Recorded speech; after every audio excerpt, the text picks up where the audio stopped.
kasih Anda masih bersama kami. Dan bagi Anda yang baru saja bergabung, kami hadirkan kembali 3 berita utama kami hari ini.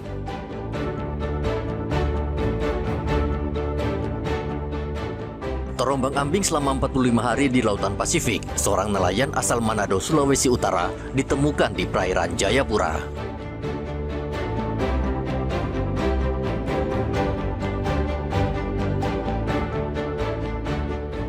Pasien rujukan dari Merauke ke Jayapura tidak tertolong setelah pembuluh darahnya pecah di terminal kedatangan Bandara Sentani.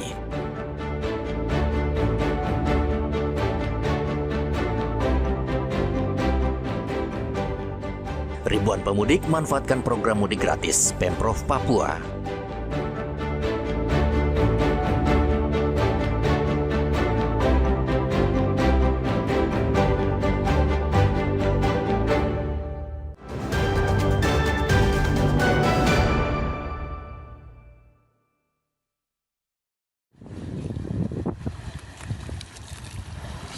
Mil dari Jayapura. Seorang nelayan asal Manado, Sulawesi Utara ditemukan selamat setelah terombang-ambing seorang diri selama 45 hari di tengah Samudra Pasifik. Carles Rompas ditemukan oleh nelayan Jayapura dalam kondisi lemas namun selamat di atas rakit yang ditumpanginya setelah hanyut dari perairan Manado hingga ke wilayah Samudra Pasifik. Nelayan yang semula menduga melihat tumpukan kayu besar, ternyata rakit berisi seorang pria yang membutuhkan pertolongan. Biasanya kan kalau kita di laut, kalau lihat kayak begitu, sekira kayu besar kita maju, karena biasanya kalau hanyut seperti itu ada ikannya. Masuk ke situ, ya tidak ada ikannya. Jadi kita pindah spot lagi. Setelah lihat-lihat ke belakang, kayak ada orang melambai-lambai tangannya. Seperti kan, oh iya orang balik perahu, ambil dia. Itu saya dapat dia sekitar jam 6 pagi. Di perairan utara, putaran 20 mil dari Jayapura, 114 mil dari Jayapura. Peristiwa ini bermula ketika tali pengikat rumpon atau pondok terapung yang dijaga Carles putus akibat terjangan angin kencang dan gelombang besar di perairan. Demi menyelamatkan diri dari risiko rakit terbalik, Carles terpaksa memotong tali pengikat dan pasrah terbawa arus laut. Carles bertahan hidup dengan mengandalkan stok beras milik perusahaan tempatnya bekerja, serta ikan hasil tangkapannya. Kalau kita menunggu sampai tengah jam, rakit coba lenggang. Habis itu kita takut dia mau talipa, kita ambil peda, potong tali, langsung tak angkat itu rakit, kita selamat. Langsung tak anyut dengan angin dengan arus. Ya. Jadi selama kita anyut itu kita tunggu melihat apa ini ada namanya 1 bulan 2 minggu.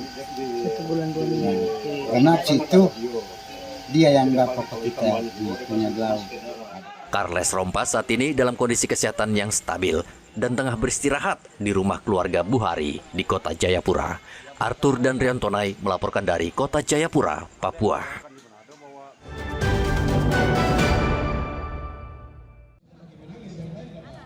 Puluhan warga distrik Jila, Kabupaten Mimika, Papua Tengah menggelar demonstrasi damai di kantor DPRD Mimika. Aksi ini dilakukan sebagai bentuk penyampaian aspirasi masyarakat terkait situasi keamanan di wilayah mereka. Pendemo mendatangi kantor DPRD Mimika dengan berjalan kaki dari Bundaran Timika Indah menuju gedung DPRD sambil berorasi. Para pendemo juga membawa sejumlah spanduk dan poster berisi tuntutan mereka. Dalam orasinya, warga meminta pemerintah segera menarik personel TNI yang saat ini berada di distrik Jila. Warga menyampaikan alasan penolakan karena merasa tidak aman dengan keberadaan pasukan tersebut. Hari ini kami sedang harus mempersiapkan hati kami, pikiran kami untuk menyongsong kelahiran Kristus tanggal 25 Desember. Namun, yang terjadi ada aksi. Ini pemerintahnya di mana? Kenapa pemerintah membisu seakan tidak ada masalah? Kami sesungguhnya tidak baik-baik saja di atas. Begitu. Kami merasa tidak nyaman. Tidak ada suasana Natal. Orang lain menikmati suasana Natal. Demonstrasi yang berlangsung mendapat pengamanan dari aparat kepolisian. 150 personil untuk puas. Sudah kami antisipasi untuk proses ini. Intinya sudah ada. perizinan, mereka memberi surat pemberitahuan. Saya kan berapa 100, kurang lebih 100 ya. masa. Ya. Karena aksi berlangsung dengan aman dan Setelah menyerahkan dokumen tuntutan kepada DPRD Mimika untuk ditindaklanjuti, masa aksi kemudian membubarkan diri secara tertib dan damai. Igo Batmomolin dan Rian Tonai melaporkan dari Mimika, Papua Tengah. Informasi tadi menutup perjumpaan kita di Berita Papua hari ini. Jangan lupa, pastikan Anda subscribe channel YouTube Liputan 6 SCTV Daerah. Atas nama rekan yang bertugas, saya Cynthia Delima berterima kasih atas kebersamaan Anda. Selamat beraktivitas, sampai jumpa.